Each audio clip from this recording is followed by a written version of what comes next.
Yeah. We told her that smoking stinks of her hair. She said she could fix it. Same with her breath and clothes. Gross. We told her smoking made her teeth and nails yellow. She said she could fix it. But then we read somewhere about how cigarette smoke gets like into your skin and causes permanent wrinkles. So we told her. She freaked. Totally. Then she quit. It was cool. Really? Because now we don't have any friends who smoke.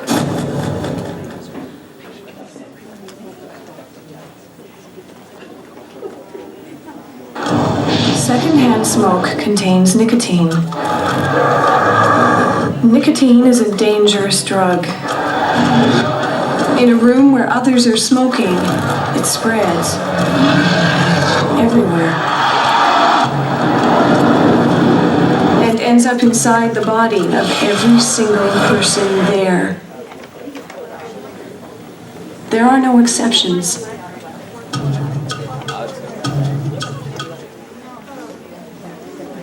You may get cancer, but I doubt you'll get the truth from cigarette companies. They keep saying you can't get hooked on cigarettes, even though many smokers who lose their vocal cords can't quit. I'm just saying, I was a model in cigarette addicts. I convinced many younger people to smoke.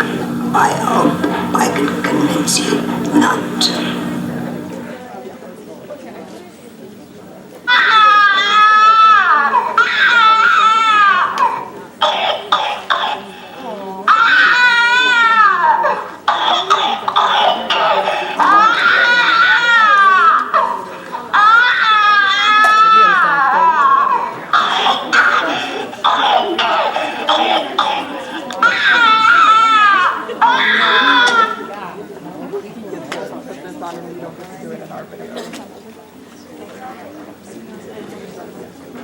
Couple of kids in Chicopee hang at a mall.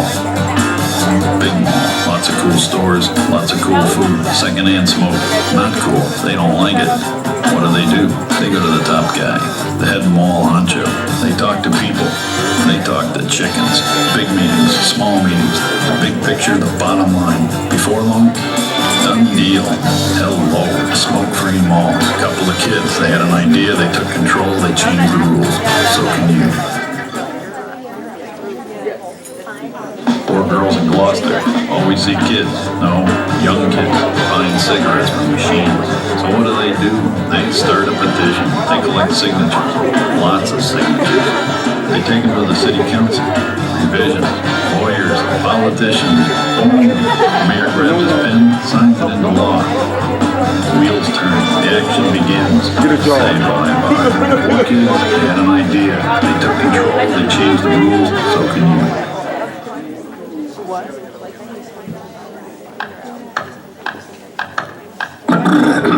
Hello. Cartoon images of me have been used to sell cigarettes. This is an outrage against me, my family, and my lovely wife, Phyllis.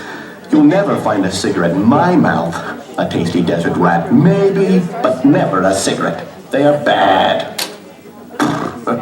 Camel smoking. That's preposterous, outrageous. I can't even light a match. I can't do it.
Oh, say, can you see we are all the same? And the powers that be, they're the ones we should blame.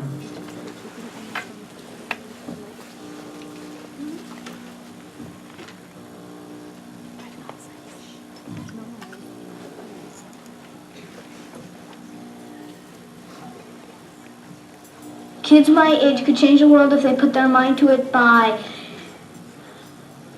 not smoking cigarettes, cleaning up graffiti, and recycling.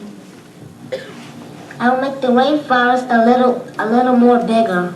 And we're not getting the whole story about what's happening right now with the ozone layer until we, can I go off on this now?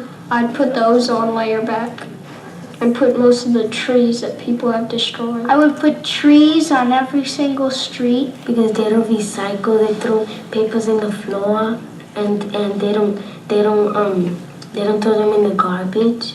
There would be no gum on the sidewalks that you would have to worry about stepping in. I'd wake up one day and make the skies brand new and blue, the ocean's perfectly clean, everything in nature would be restored just like nobody had ever touched it. I'll invent an automatic garbage truck that has a hand that gets garbage all around the city and puts it into a garbage truck.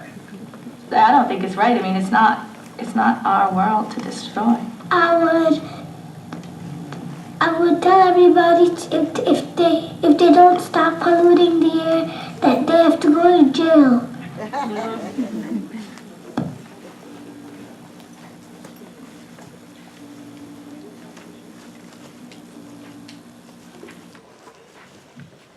Good morning, everyone. I want to thank you so much for coming to our Food Policy for Breakfast seminar series. I want to welcome you all to Hunter College here in East Harlem. My name is Charles Platkin, and I'm the director of the Hunter College New York City Food Policy Center and a professor here. Today's panel discussion is all about the potential of children as agents of change. And we're very pleased and excited to hear from our expert panelists today, including Latonya Assanah. She's the greenhouse manager at Harlem with a huge fan base. Nancy Easton, the executive director and the co-founder for Wellness in the Schools. Rosa Marruffo, a program manager at Edible Schoolyard in New York City and works right here at PS7 across the street and works with Hunter College extensively. Andrea Rothenberg, who's not here right now, she's the director of the Department of Health Education at Mount Sinai Hospital. And Dr. Christina Zarcadoolas, who is a sociolinguist, health literacy expert, a food policy faculty fellow, and former faculty member here at Hunter College, and the founder of the Health Literacy Lab and also a friend. I can call you that, right, Chris? First, we're going to start with having Chris Zarcadoolas come up here and give us a few minutes. She's an expert in this area. She's brought my attention to this incredible concept. And without further ado, let's have Chris come up and tell us all about children as messengers. I was trying to find Andrea, but I don't know. We've got an all points bulletin out on her. I was trying to figure out how I was going to take my primary interest today, which is election day, and come in and talk about kids and food, but I have the connection. I was coming down my elevator in my building this morning, and my neighbors are parents with a 3-year-old and a 5-year-old. And I think because they know I really enjoy things like this, they turned to both the kids and said, "So what color do we want to win today?" And the 3-year-old says, "Blue, blue." And then the parents, because they know about code switching, and they said to the older girl, the 5-year-old, "And who are the blues?" And she said, "Well, the Democrats." So, as a lead-in, by the time a kid gets to school, they usually know between 150 to 200 logos. They've seen about 400 hours of advertising a year on TV, and that was before they started to use the internet. And when you ask a kid as young as 2 years old to draw something, or either draw a doll or draw a box of tissues, they will draw it in the brands that they know. So a Barbie doll or Kleenex tissues. And what is most interesting, and this has been a fairly consistent statistic over the last 30 years, at least 75% of parents say they have bought something that their child requested of them specifically. So in other words, succumb to what marketers in the last 10 years have called the pester effect. And I don't really like that term, but I'm going to back into what the pester effect is, because it is very, very known by marketers that kids are sponges from a very young age. And psychologists know that at a year old, using sock puppets in a lab, little kids know the difference between right and wrong, good actors and bad actors, and are making moral judgments about who they like and don't like based on their actions. So this is all this stuff comes together.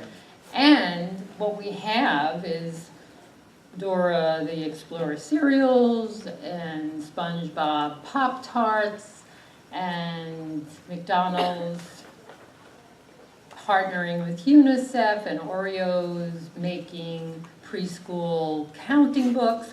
This really unhealthy melding of brands that kids know and love and foods that are not the best for kids.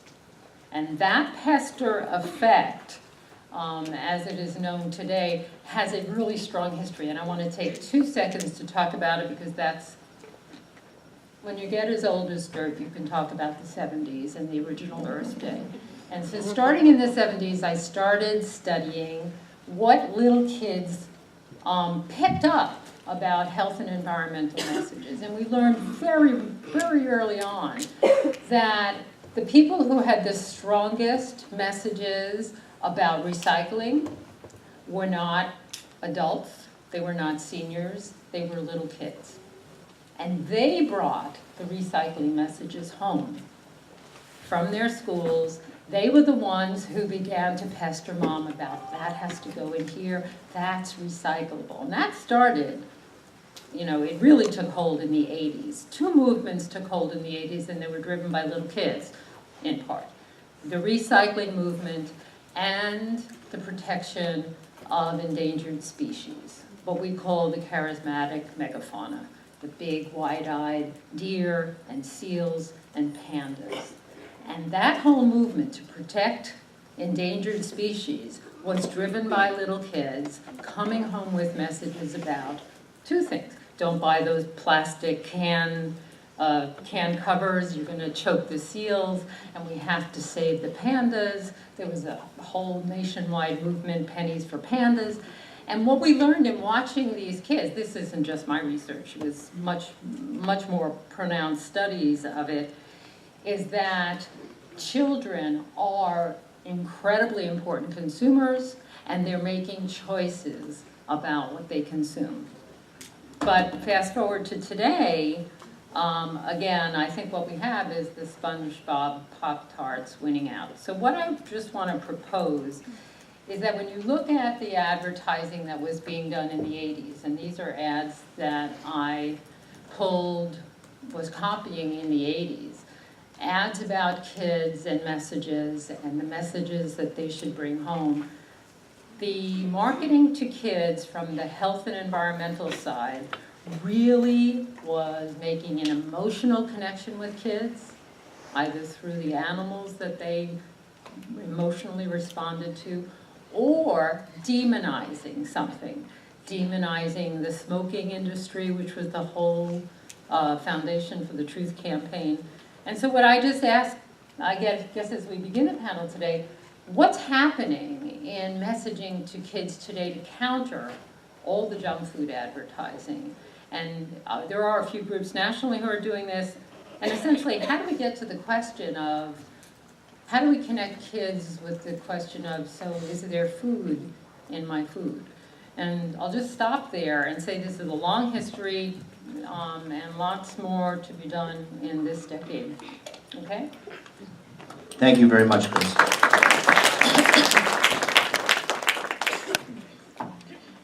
So if we could start with Latonya, because we heard from Chris, just give us a little, brief overview of who you are and why you're here. Good morning, everyone. I hope everyone go out and vote today. Let me just start out by that.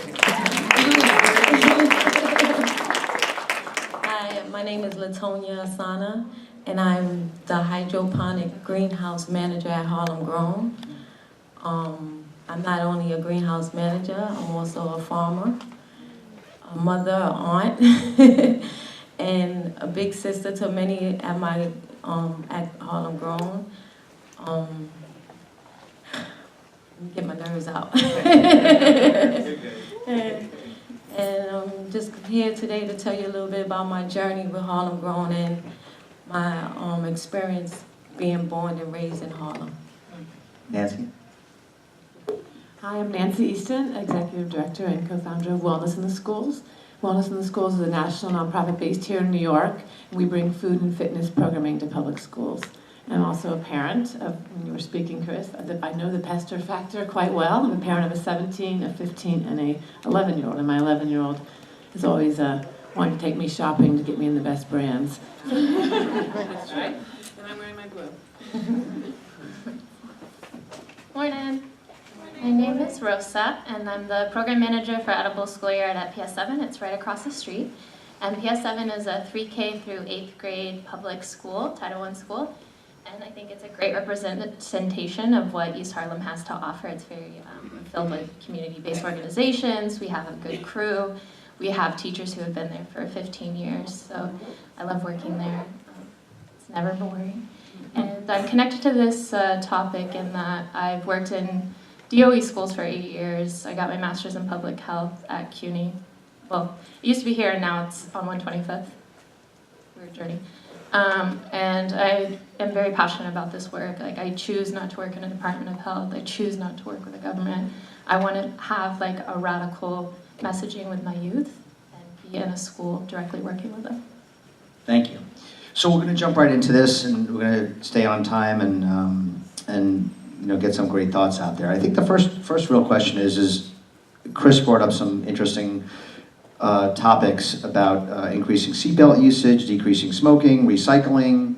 I know for sure that today, because we have these plastic water bottles up here, we're going to get some crap. But it was that, or you would be thirsty. So I think one of the questions is what's similar and what's different about healthy eating, about trying to encourage better eating. Let's try to even stay away from the word healthy, because that's not even definable. How can we encourage better eating through children as messengers, and what's the differences between these other programs that have been effective than healthy eating or better eating? I'd like to see the others talk, because I'm too opinionated about it. No, really, I'd like to hear like what you're doing to do this.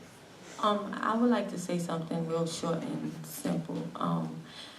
Eating healthy in Harlem, because I can only speak for Harlem because that's where I'm designated at, is too expensive to eat healthy. It's way too expensive.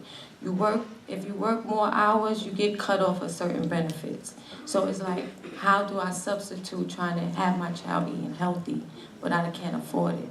But then another thing that we do at Harlem Grown is that sometimes we have some of our educators in the schools doing cooking demos, and they do it with a can of beans. Can of beans is 59 cents. So if we show some of our parents these demos on how you can buy cheap things and still eat healthy, then they probably try it. Yeah, I mean, I agree with Latonya on that. And that there is this cost factor, like quitting smoking is actually spending less money because you're not buying the cigarettes, right? But with food, it is a cost, and it's very hard to tell a parent who is, relying on a check that's going to run out at the end of the month to practice with something, see if your kids might like this.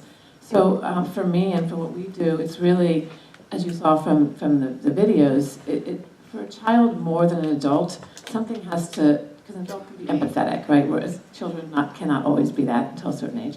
And so it really, something has to really speak to the child to advocate for it and to talk about it. And they have to feel this, whether it's, I got to stop going to the office, the nurse's office, to take my insulin shot because I changed my diet and started eating more vegetables because of the gardening I did in my school, or because of the healthier school, or the different school lunch. So it has to really resonate with a child to be able to be an advocate. And I think for any topic, whether it's smoking or food, So for us, the strategy is simply to more and more exposure, whether it's in a garden, in a classroom, in a cafeteria. It's really why we do a great deal of nutrition education, but we also work with departments of education and with food providers to change the school lunch menu, because we really feel that you cannot just give an education around it and then they go in their example, because children learn by example. Their example is then a mozzarella stick or a chicken finger. And what kind of message are we giving that it's, you're harvesting kale from your garden, but you go to your cafeteria and you're having some processed food. So it's really for us it's just really, really, really about exposure, and exposing at a young age, because then you also bring in the caregiver in that opportunity. So just bring the microphone right. Oh, really close? Oh, great. That way I can sit comfortably. I think I just would reiterate both points. With Edible Schoolyard, we're integrated into the school days, so we're, during math class, instead of learning about ratios and percentages or whatever it is, they're doing hands-on cooking. And in garden, when we work with ELA, social studies, let's not do nonfiction writing in 4th grade, like why don't we write an advocacy paragraph to our local representatives and our principal. So it's really great because we have that kind of advantage that we have the dosage and frequency during the school day, but then we also provide family programming and work with people like Charles and Hunter Nutrition Program. If you're working with kids and you're thinking like, well, I don't work for wellness in the schools, I don't work for Edible Schoolyard, what can I do? One project that I really took a lot away from at my MPH program was a research action class I took with Rothenberg, and we worked on this YOFI toolkit, what did it stand for? It's a toolkit, but it basically talks about basic principles and kind of learning from what was already done. So the Truth Campaign being a great example. And what are those 8 principles that you can do with children as messengers? So I definitely recommend looking at the appendices so that you can work with your students, whatever age group they are, and you can scale it up or down. But dosage and frequency, and knowing that they have the agency to be able to help their families make good choices. And just to state the obvious, the difference between when I was being raised in the 70s and today is, we had TV, and really that was the media outlet to learn about these things. But I've seen so much power in children or teens using social media to get these messages out, so in terms of the strategy. So I just want to backtrack just a little bit and ask about this. When Chris and I were just talking before, offline, we mentioned the word healthy. And this has been a constant discussion and it comes up a lot. What is healthy? And in fact, when New York City came up with guidelines for schools and came up with what they thought was healthy, the food companies, because New York City is such a big market, they changed their ingredients to match so that a candy bar can still be considered healthy. So I think that's important because it's a very big distinction between smoking and not smoking, wearing a seatbelt, not wearing a seatbelt.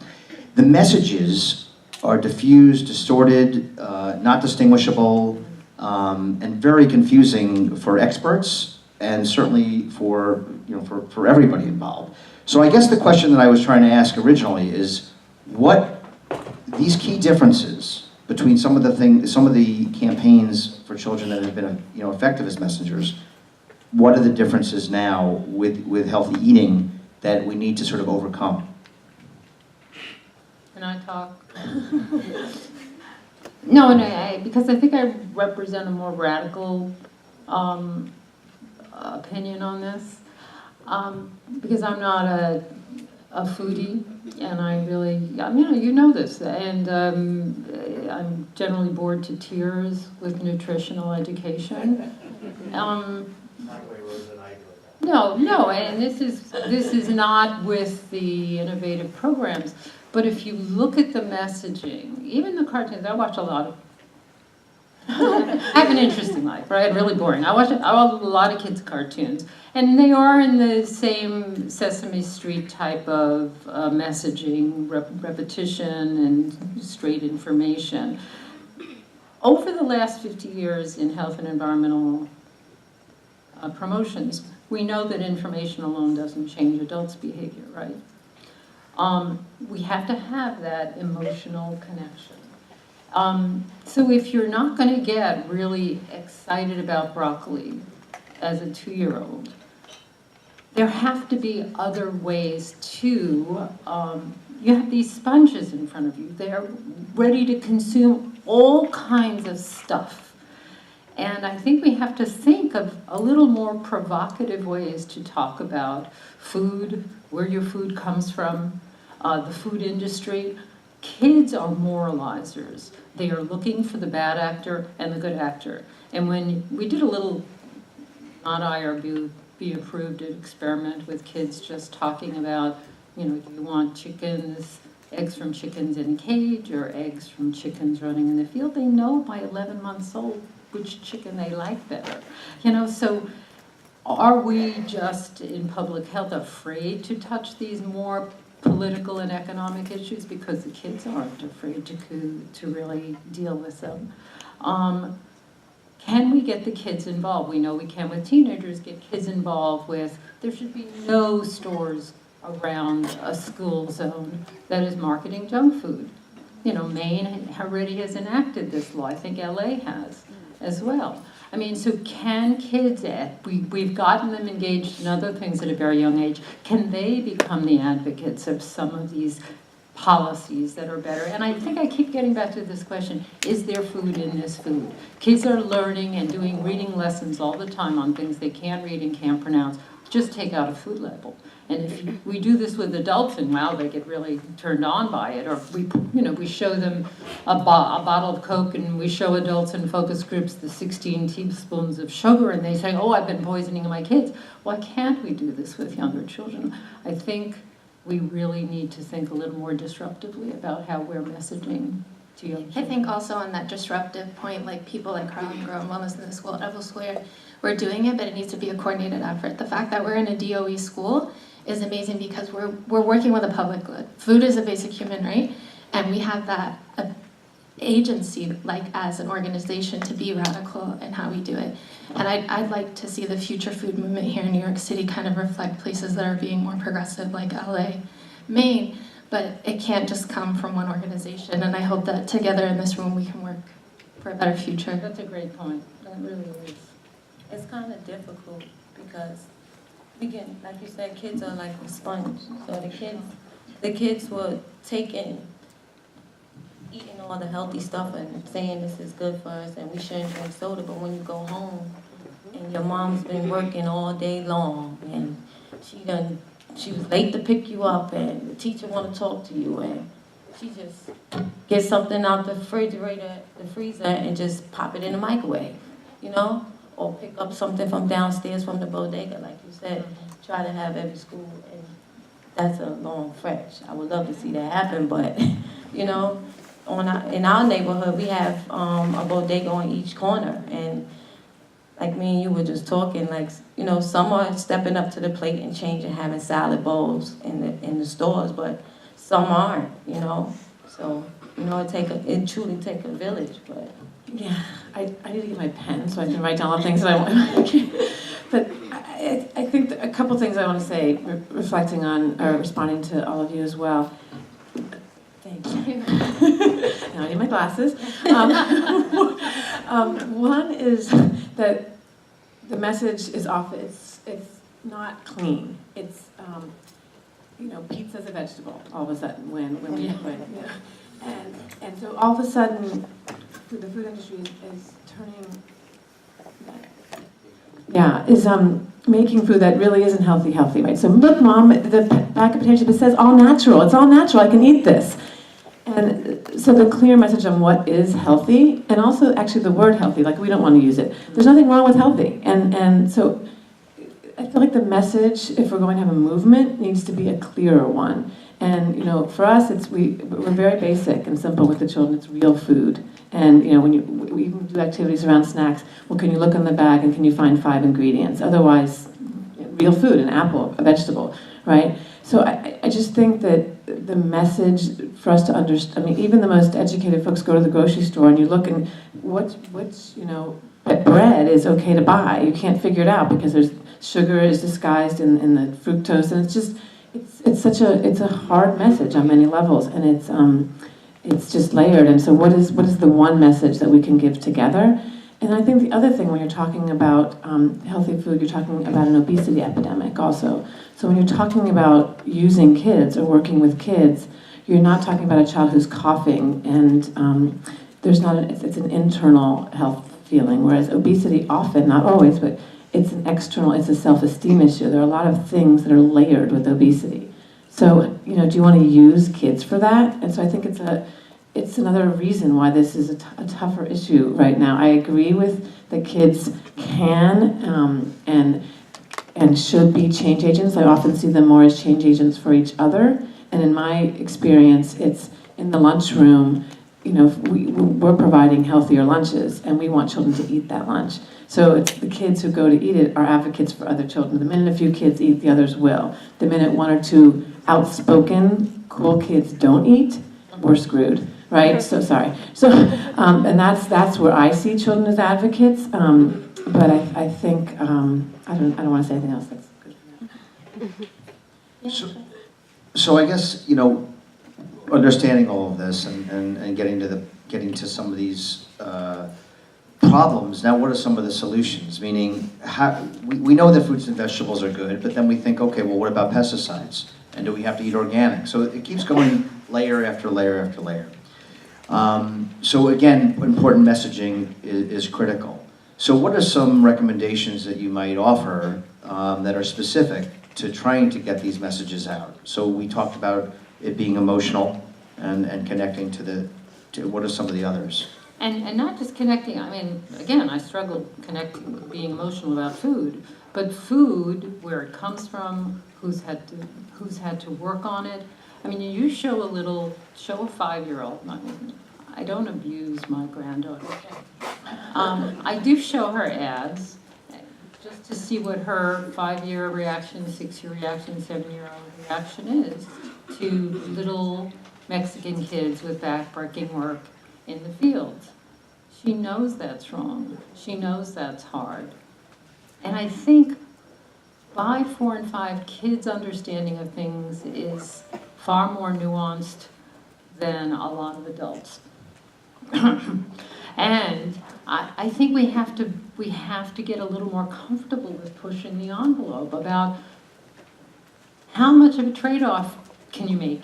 On the cost issue, you have to teach kids, well, we can't afford this, but we can't afford this right now. We talk about that with clothing, with bags, with kids, with toys, all the time.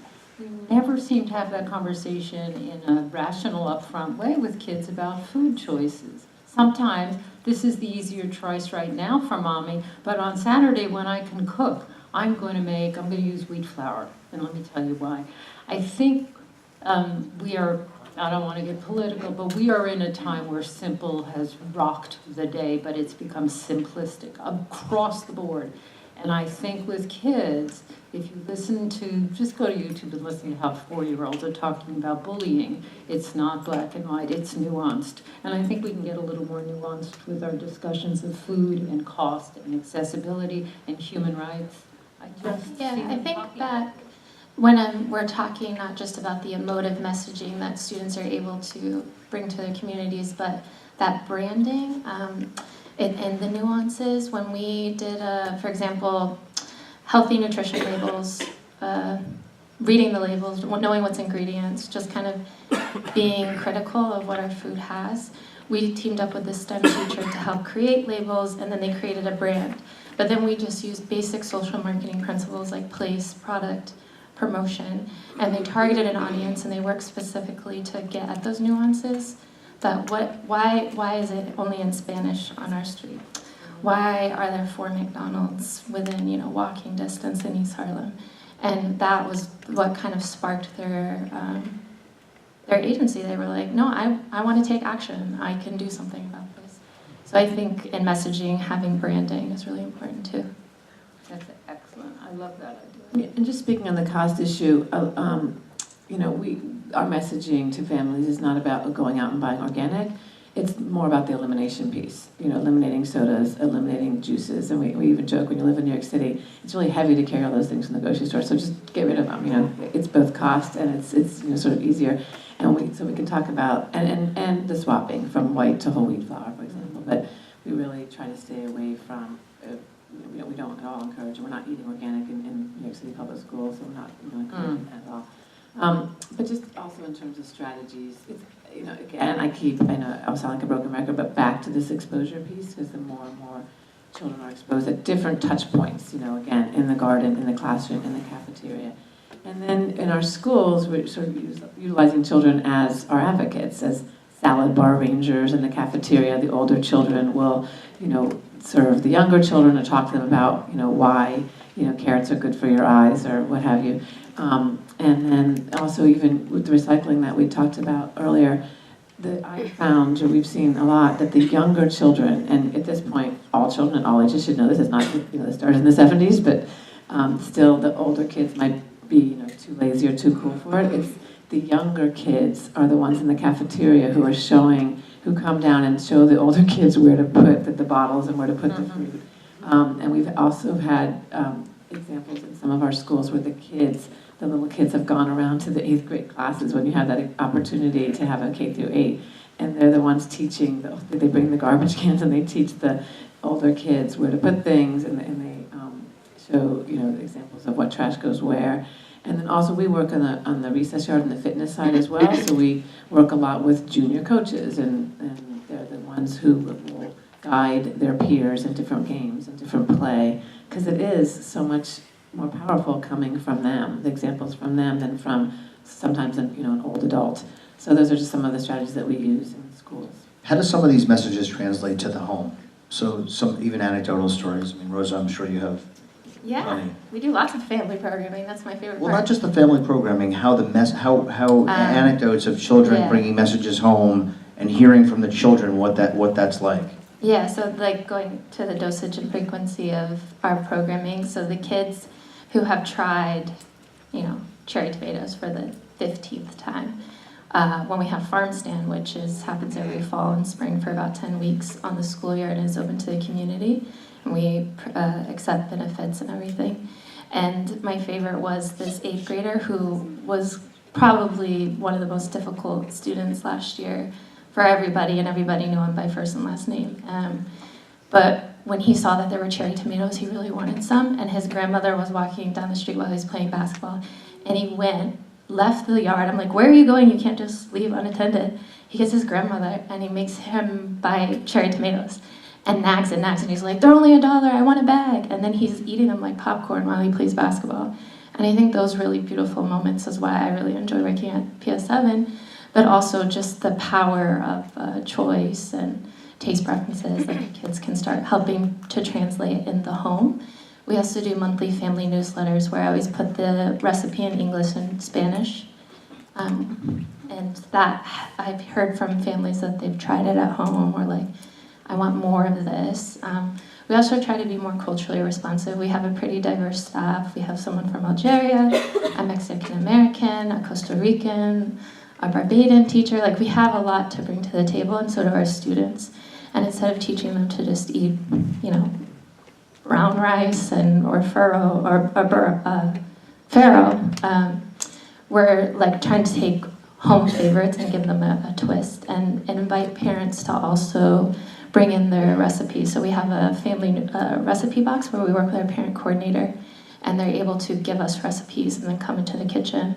At one of our other sites in Grace in Brooklyn, they are farther along in this and doing family-led parent cooking classes where they're co-teaching families about all the places they come from. So I think the way that we bring the messages home is through family cooking classes and farm stand in particular.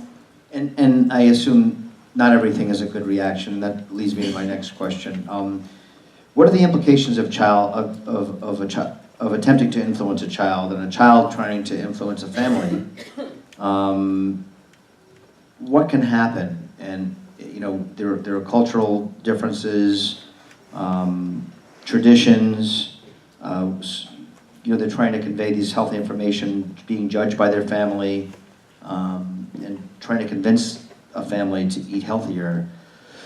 What are the reactions that could be so negative, and how do you avoid them? And you have a story that you want to tell. You want to hear that story? I want to hear that. The whole story. Well, what Ron was saying, I was one of those parents. I was. Tony can tell you I was one of those parents. Didn't eat anything green, didn't know about eating healthy. But how my journey started coming into this organization, my daughter was about 5 or 6 years old, and she went to a school right next door from Harlem Grown when Harlem Grown was starting, our main site at 134th Street.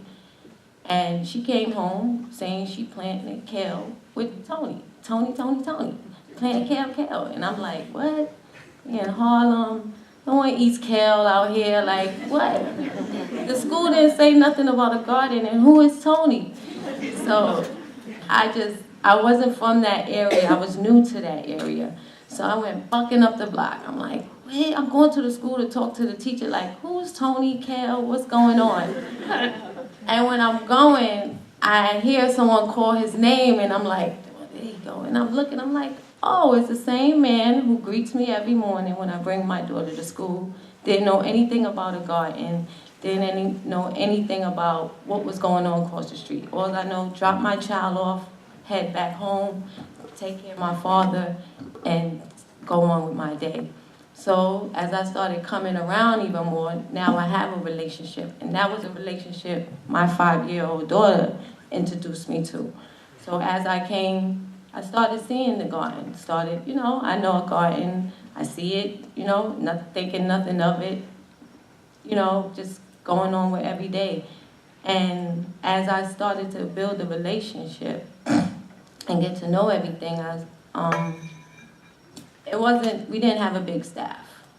It was just, Harlem Grown was just getting off the ground, and Tony needed help. And you could see he was just all over the place. He never sat still. You see him in the school, you see him here, you see him there, you see him there. He was just every which way, but he wanted this to work. And I was like, I don't know nothing about eating healthy. I don't know nothing about lettuce, green, just down in the whole situation.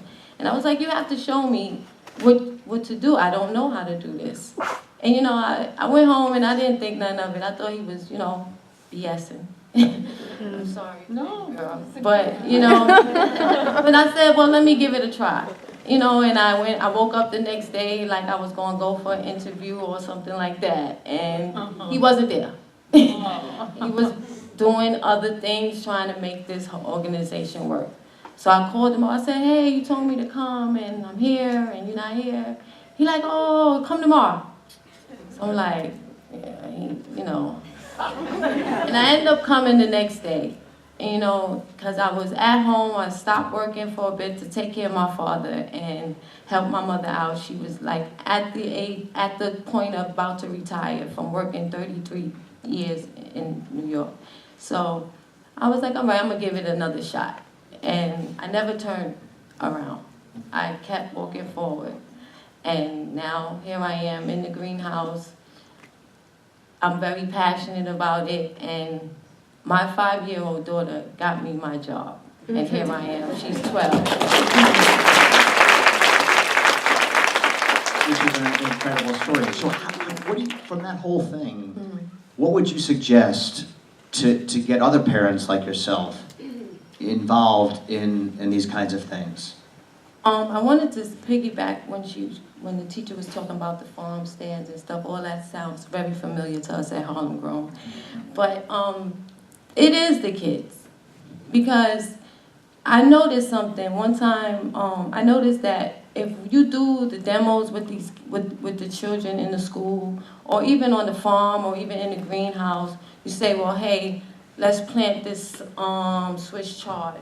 Let's harvest this Swiss chard. Now you have your educators making something with the Swiss chard. Now you have them eating it and liking it. But they're only getting a little sample of it. It's not like you're getting a tray.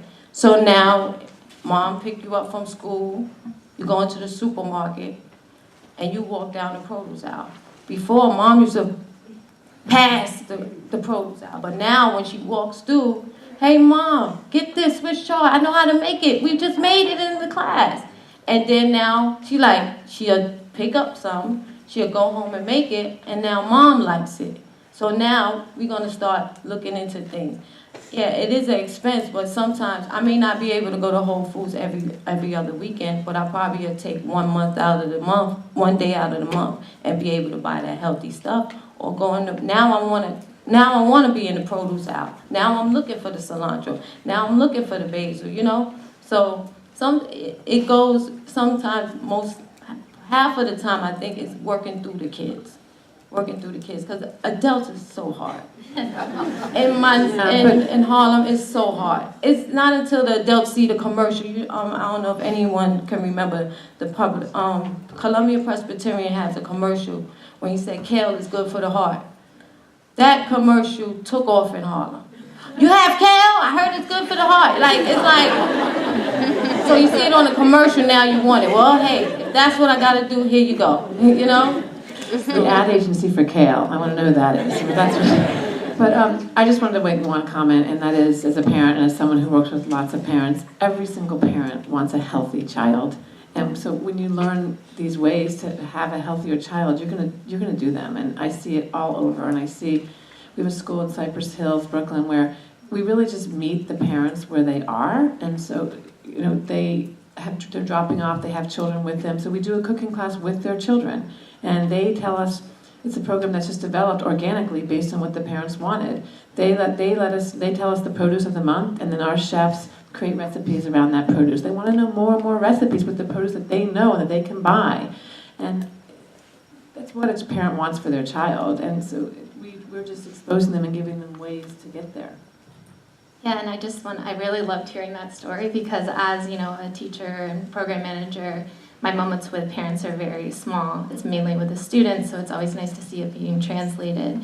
And at Edible Schoolyard, we actually track data, so we have the data to back up stories like this on the quantitative and qualitative side, and we can make that public. We survey the students at 3rd, 5th, and 8th grade to see if the longer that they have our program, are we building on our taste preferences? Are we having better eating habits? And then we also yearly interview select parents and then survey all parents. And what the data is showing is that the longer that we're at a school, the more impact that we're having on families, and some of the outcomes could be either food system and nutritional knowledge or just the enjoyment of having Swiss chard. So keep doing what you're doing in the audience because it does matter for the families that you're working with. And Tonya is apparently in the... Hi, Tonya. Can I just add one perspective? Since the end of World War II, through marketing, which has had its heyday right after World War II and on, we have created generations of kids who are always coming home asking for things that are alien to their parents, whether it was a Barbie doll or trolls or whatever it is now. That's the history. The kids drive the purchase of the parents, and the parents are often buying things that are alien to them. And so that's already the foundation. Why do we say it can't happen with things like food and recycling and the environment? There's no evidence to say it can't happen. That's how it happens. Yeah, so I think some of the points that you're all making are so important, and I think to summarize one or two of them that I found interesting is that maybe it's not just thinking about is it healthy, is it not healthy, but sticking to things where you're growing them in a garden, you're teaching them about the effects of added sugar, and sort of giving those messages to them in a very soft, non-aggressive way, and then them going home and basically transferring that knowledge in a soft way, not basically making your children into police and so forth. It does happen, and look, I'm a victim myself. I'm not afraid to say that I drink Diet Pepsi, and one day my, I think 5 or 6 year old daughter came home and I saw that there were Post-it notes saying this will kill you on every one of my Diet Pepsis. So, and it sent a big message to me. I still drink it today, but probably a tenth of what I did drink. Cut down. I cut down. So, I guess that leads into this question. How do you negotiate dogmatic familiar social forces such as the dominance of adults in a family domain and or family culture and tradition. I know we talked about this, but what happens if you heard, Rosa, if you heard, you know, a kid come back and say, you know, I was talking to my grandmother or my grandfather about, you know, this recipe and they got all angry. What do you say? Yeah, I saw it firsthand actually. We were trying to parent cooking class and the subway was like, no toques, like, you know, don't touch that hot burner when we were using the hot plates. And then I was like, oh, this is what we do every month, and like reiterating our type of programming. And then doing it together, she was more inclined to like, okay, they can be around a hot stove and it can be okay. So I think for kind of having parents be more comfortable with having kids in the kitchen is inviting them into ours. So one of my favorite things that happened in the spring last year was a PK parent cooking class where we invited the PK parents at 8 a.m. right at drop-off to make pesto pizza. Pesto pizza is bright green. They have 3-year-olds who are like, my kid's not gonna eat that. That doesn't look appetizing. They're like saying all this stuff, you know, while we're trying to do class. And we also, based on time, you know, 45 minutes, pizza takes longer. We do this really delicious base, which is 2 parts whole wheat flour, 1 part yogurt. And then they patty cake it, roll it out, put it on a griddle, and then we'll melt the cheese and pesto in the oven so it gets crispy like a pizza. And this whole time the parents are really afraid that, you know, their kids are around a hot griddle or they're not gonna eat something green, but it was the, you know, radical act of cooking together that they realized, oh, this is very exciting. And then they left the class wanting the recipe, saying we're gonna try it at home, taking pictures, and really we're proud of their kids. But it's definitely something that we struggle with, is just time, space in the kitchen, and it being hot. We actually do not get parents telling us, why are you telling my child to eat kale? You know, the notes from our parents are, thank you so much, I'm so glad that you prepared this with my child because now he wants to eat it at home, he never wanted to. So we get more and more of that. I don't think there are too many parents who are gonna say, stop telling my child to eat a healthy meal. Where we get the pushback is the adults, and again, we have the nutrition education plus the serving of food. So it's the adults providing lunch and providing food to children are the skeptics for us. They're never gonna eat that. Why are you taking away their chicken fingers? Why are you removing their chocolate milk? And those are the skeptics that we have to work against, and that's where we have children, thank you for nodding, that's where we have children help us. They can write letters to say we want chocolate milk out of our school, right? They can write letters to say bring a salad bar to our school.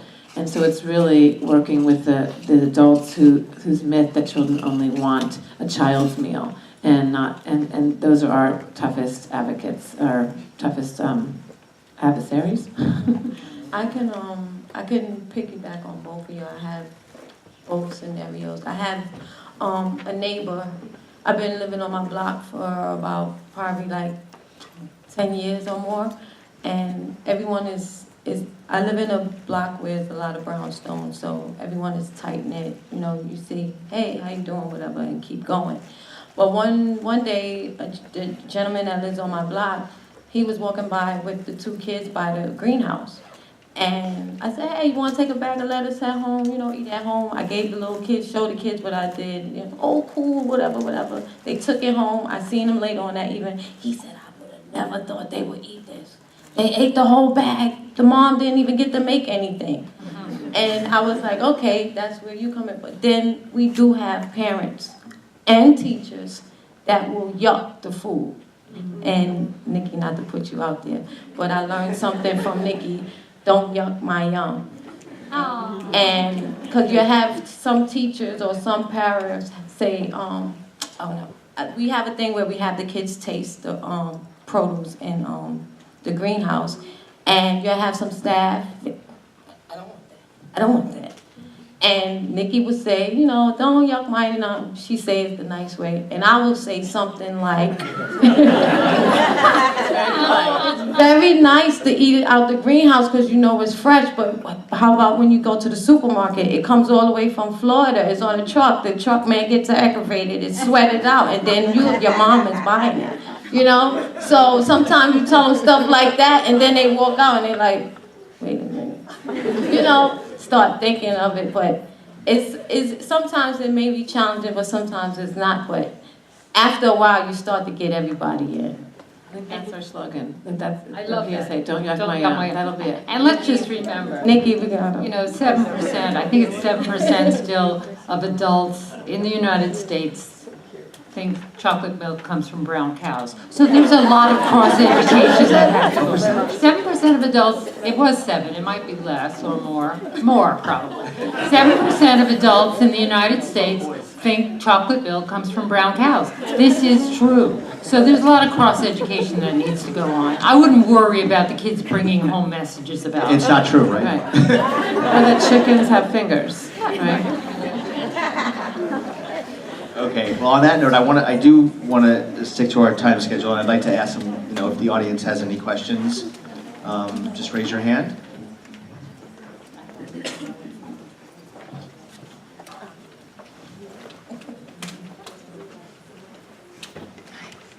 Just tell them if you're from somewhere to say. Hello. My name is Christina. I'm actually a graduate student here in the nutrition program.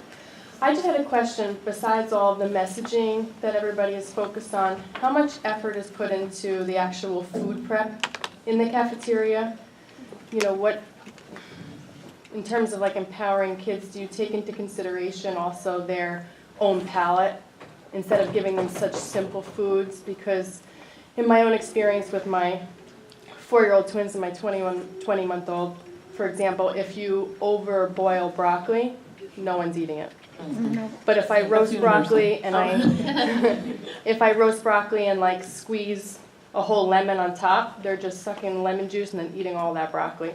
So I wonder how much of that is taken into consideration. That's probably for me. So broccoli is one of the best examples because that's one that we spend a lot of time training the school cooks on. But and there are other people in the audience who could probably give a little more color to this, but we partner with the school lunch provider. So in New York City, it's the Department of Education. In Trenton and Camden, it's Aramark. So we only have so much sort of rule over this. But basically, and to put this together, we work with them to rewrite their menus and meeting all USDA regulations, et cetera, et cetera.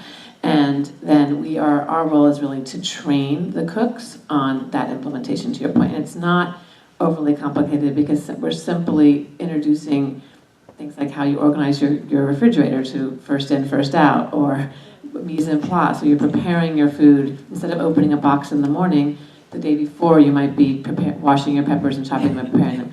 So I'm not sure if I'm answering your question, but the biggest piece of what our chefs do is train the school cooks on the implementation of these new menu items. And in terms of, different types of flavors and whatever else, the recipes are really quite basic, and yes, we change different, like there might be Latin Day or different types of cultural recipes, but that's really directed by the provider of lunch. But then, more importantly, we teach children cooking classes, and those cooking classes are the same recipes that they're seeing in the cafeteria. So I'm sure everyone here can speak to that. Like, they make a vegetarian chili in the winter, and they're like, this is delicious. And so then our chef can give the opportunity to say, well, guess what? You can get it in your cafeteria next Monday. And we know when it's on the menu. So simple recipes. The vegetarian chili is simply canned beans with onions and peppers and some nice spices that go with it. Nothing fancy. Same recipe they make in their classroom, and we make that connection for them. So I'm not sure I'm answering the question, but that's how we work in the cafeteria. We train the cooks on making those recipes. Yeah, I just find that if you put different elements, just like a chef would, add acid or whatever to like brighten it up, I find that they are much more likely to eat it than if you just give them something that is just plain and simple and one-dimensional. Absolutely, or a homemade salad dressing on the salad bar to give little. Yeah, they love dips. Yeah. Hi, my name is Chanel. I'm a nutrition and food science major here at Hunter. I want to know what is it that you all are doing to eliminate vending machines on schools and college campuses that essentially gives out the wrong messages because they're just filled with junk and sodas and just like excessive amounts of sugars. So what are you doing actively to eliminate these vending machines? Competitive foods are no longer allowed in New York City public schools, so they can't have vending machines. Okay, but we can. College campuses can. So this is a perfect example. You're a student here. That could be a great advocacy project for you. You're a student here? Yeah, Children's advocacy. and I think that that's something that, on college campuses, they're trying to work toward, with. Yeah, and I mean, even before that, like when I used to work for a public charter school in Philadelphia, they weren't eliminated, and they could have competitive foods in the cafeteria. And one way that we did that was through an advocacy team we called HEAT, Healthy Eating Advocacy Team, and we used basic service learning principles, and it was a coordinated effort between the city council. So just having a few wellness champions to really get behind it for those big systemic changes. I was just wondering, because all the work that you all do is fantastic, and known programs like Edible Schoolyard that are nationwide and wellness in schools and are making an impact. But I'm wondering if there's work towards legislation to national to make it part of everyone's curriculum, because there's so much that nutrition education offers. You cross over with science, with health, with home economics type things. So I'm just wondering why we can't get to that point where where I think everybody gets that for me education. personally, this is like my lifelong struggle, and why I chose public health over anthropology and other things that I studied was that I want a better place. I want there to be edible education for all, not just the 7 schools that we work directly in and the 13 partner schools. And that really starts at the democratic political process of creating analysis around how the environment, our social political systems impact our food choices and lifestyles. And if we can focus less on the technical knowledge, exams, improving your reading score, and practice more the practical knowledge and the liberating principles, I think that it's achievable, maybe not in my lifetime, but definitely, and that everyone in this room together, we can do that. So it's not just one person. I was in DC last week and speaking with someone at Gillibrand's office that there is a legislation coming forward on this, so it's maybe slowly. But I also agree that it has to, things come from our government, but also the grassroots efforts coming together. And I think a good example of that is there was new school lunch legislation in 2010, and there was major backlash on it. In fact, a child movement was that song, "We're All Wasted." They were throwing away the food. It was a big song, and it went viral with how these new healthy school lunch standards. And listen, there are certainly issues with those standards, I'd be the first to say, but it's a start, and high school students made a great video to that same song about how bad the food is. So, there's lots that needs to be. I mean, in this current environment where you can't even go to the EPA website and find the link anymore to global climate change, you are not going to get the federal funding that trickles down to the states and then to the community-based organizations, point blank. It's going to have to be more grassroots until things change. And if you're just looking at New York City alone, we're talking about over 1 million people. I mean, that's bigger than the city of Dallas, so. I need 2 more years. So To start it. Sorry. So, Sherry Jamal, where are you? Right here. So you're with the Monday Kids Cook Monday campaign. I'm here with my colleague Nara, and I'm with the Monday campaigns. We're the nonprofit organization behind Meatless Monday, and we're very excited to be here today and listening also to everyone like Rosa and Nancy, Latonya and Christina. We have an initiative called Kids Cook Monday, and basically it's every Friday we have a newsletter out that is available. We have a newsletter out called Family Dinner Date Newsletter. People were talking today, the panelists, about the importance of getting kids and families together. We, with Teachers College at Columbia University, we piloted this program, the Kids Cook Monday. And why Monday? Because Monday is the day when people are most receptive to health messages. I mean, people actually Google for health-related terms on a Monday more than any other day of the week. I mean, just think, you indulge in the weekend, so, time to be a little, for a fresh start, So Monday, the good thing about Monday too is if you start with it, you are able to, shape your behavior towards the other days of the week. But anyway, the point of the fact that we requested if we could share with you our Kids Cook Monday initiative, it's a way to get families to eat together at least once a week. Now, some people might say, hey, Monday, that's hard, we work. But what we do with this family dinner date newsletter, and we have copies in the back, is we have, a recipe that an RD, registered dietitian, has created. And the good thing about it is there are instructions, and there's also some, information, story behind the ingredients, food for thought, the cooking tip of the week, and a conversation starter, because I think we found out, through Columbia University Teachers College, that it's a time when kids can ask their parents questions and vice versa, and make it really a dialogue. So the other good thing about the newsletter is the recipe is divided into what kids can do, what the kids and the parents can do together, and what the parent has to do, by themselves, because, for example, using knives could be very, could be not safe. Sherry, can you tell us about the, because I really want to, for time constraints, Sure. I want to talk about the, you give out, do you give out pots and pans or a cooking kit, or is that? No, I wish we did. We don't have the budget for that, but we do have free recipes. We also have free toolkits. We also have presented to the Cooperative Extension at Cornell. We have a webinar that you can use.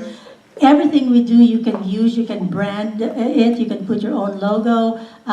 Call us. We have some samples of this in the back. But contact us. Our information is there because we're also here to promote. We just want to be able to, get the message out for families to cook together and use our materials, and use us as well if you want to promote your product. We work with PS32 in Brooklyn, and they've done, Kids Cook Monday almost, every, maybe twice a year. And my friend actually, who's the wellness person there, said that the families and kids are asking when are we going to have, our cooking class. They do it after the classes and get together.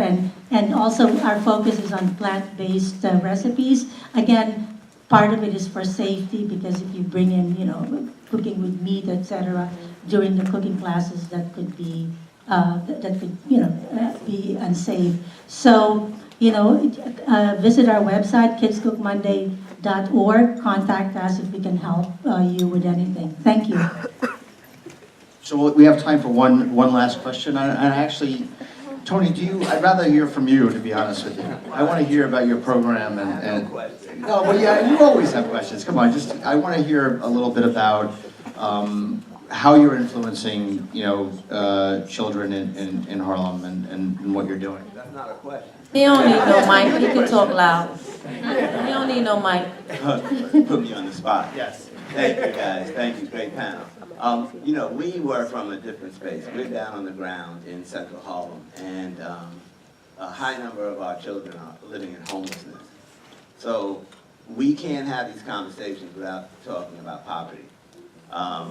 Food is not a luxury, and we kind of sit around in rooms like this, and we just have this very simplistic view of food, or just teach them about food, show them food. It's not that simple. New York City has, 1.1 million students in it, where 1 in 10 are living in homelessness.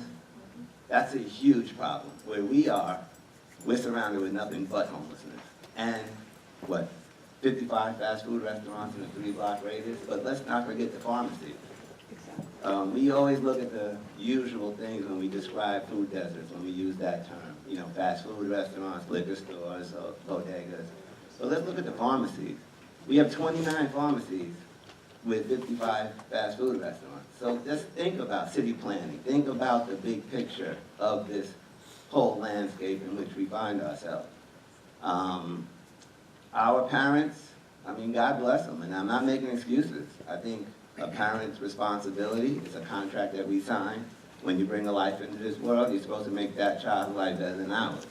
But if you're living in homelessness, if you're facing extreme poverty, if you're a victim of domestic violence, you have so many other things going on. And we're talking about health and nutrition. So just let that sink in. That's where we kind of tackle this problem. And we do it, I got this whole team here. They do it with me shoulder to shoulder. We're out there every day, but we see the difference. And children are the future, and they are the answer to this whole problem that we're here discussing. And I think that that's something that I hope that as we start our new strategic plan from 2019 to 2022 is we're having more advocacy focus in addition to the hands-on instruction, because food justice is social justice. Food justice is not about whether or not you have food on the table, but that trauma and your environment that you're around, like where you work, where you live, should be part of the conversation. So we do that in an after-school base and with a small group of middle school students predominantly. But I'd like to see moving forward that people like us at Edible Schoolyard have more of an advocacy push. But Tony, I think we're all agreeing that children, you said a better life for your child, they want healthy children. All of these obstacles in the way, how we can help them achieve that, right? Because it is what you want for your child. And I just want to say, whether it's the most at-risk population or not, discussions of food and health must be equity and sustainability issues, because I think that's why I've been so alienated from the nutrition, dialogue for 30 years. It has to be about equity and sustainability. And the way we're living now is not equitable, certainly, and it's not sustainable for the most at risk, but for everybody. Well, I want to thank everybody for coming, and I want to really thank our panelists. They did an incredible job. A couple of really quick announcements. Thank you so much for staying here today and listening to our discussion. Please check out nycfoodpolicy.org for our weekly news digest and some great articles and our future events. Also, make sure you mark down the date, December 4th. Marion Nessel from NYU will be talking here on December 4th, Tuesday at 8:30, starting at 9 o'clock. So we'll see you then, and thanks again for coming.